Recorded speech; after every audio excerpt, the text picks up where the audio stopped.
I'd like to thank the organizing committee of this event and Jesus for being in touch with me in regards to Bill's role. I appreciate this remembrance of Bill's heroic actions.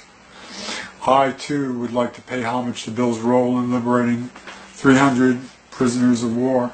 Since Bill passed in 1958, let me express my thankfulness to you.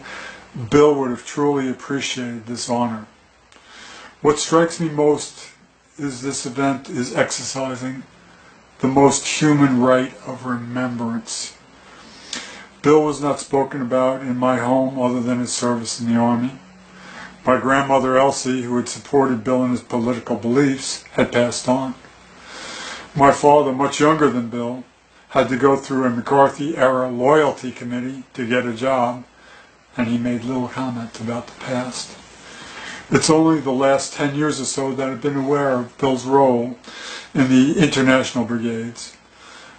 Professor Helen Graham and I have been sharing documents regarding Bill over the past few years, and I've much appreciated Helen's generosity and insights.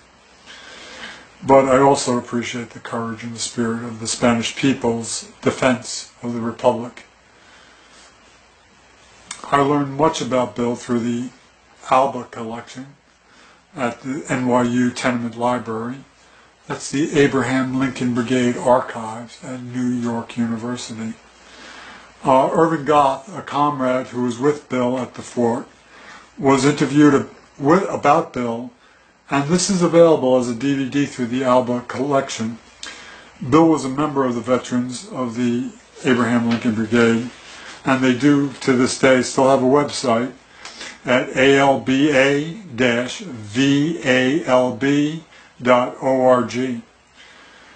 After freeing the prisoners, Bill and Irving and 3 Spaniards acted as a rear guard. They were caught in a crossfire, and they ran to the beach and swam through phosphorescent-rich incandescent waves. Over the next few days, they were able to return to the Nationalist lines.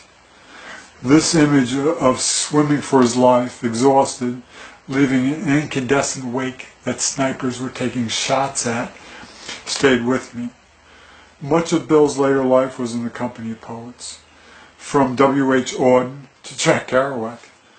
Bill was particularly taken with the poetry of Pablo Neruda, and I'd like to quote a bit from Neruda's poem, Poet's Obligation, which begins, "To whoever is now listening to the sea this Friday morning, to whoever is cooped up in a house or office, factory or woman, or street or mind, or harsh prison cell, to him I come, and without speaking or looking I arrive and open the door of his prison."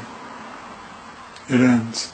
So through me, freedom and the sea.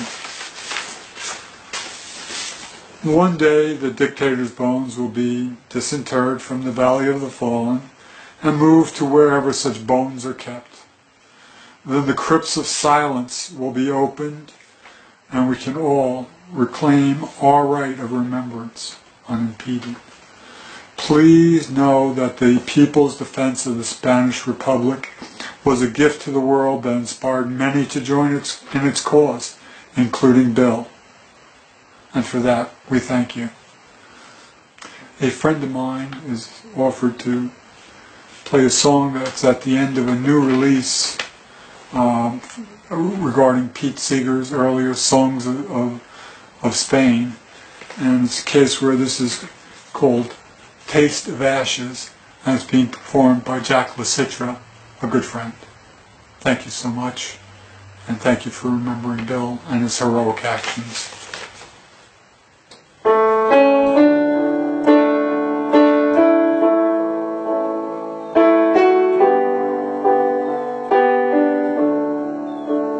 Taste of ashes, wounded hearts, leave our best on this bloody earth.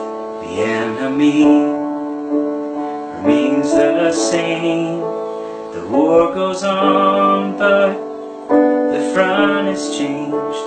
And one day the this war will be but a memory in time, and the wounds will heal in a shattered land, and our country will one day be free.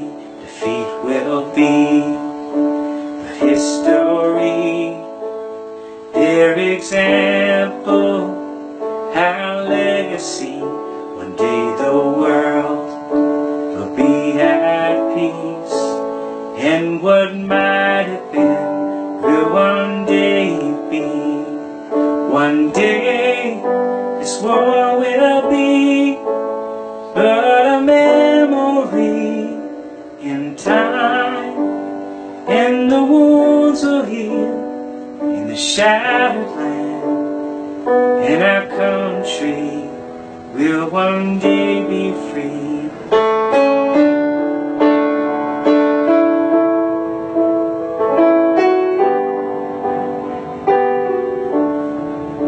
Defeat will be a history, their example, our legacy, and one day the world will be at peace, and what might have been will one day be.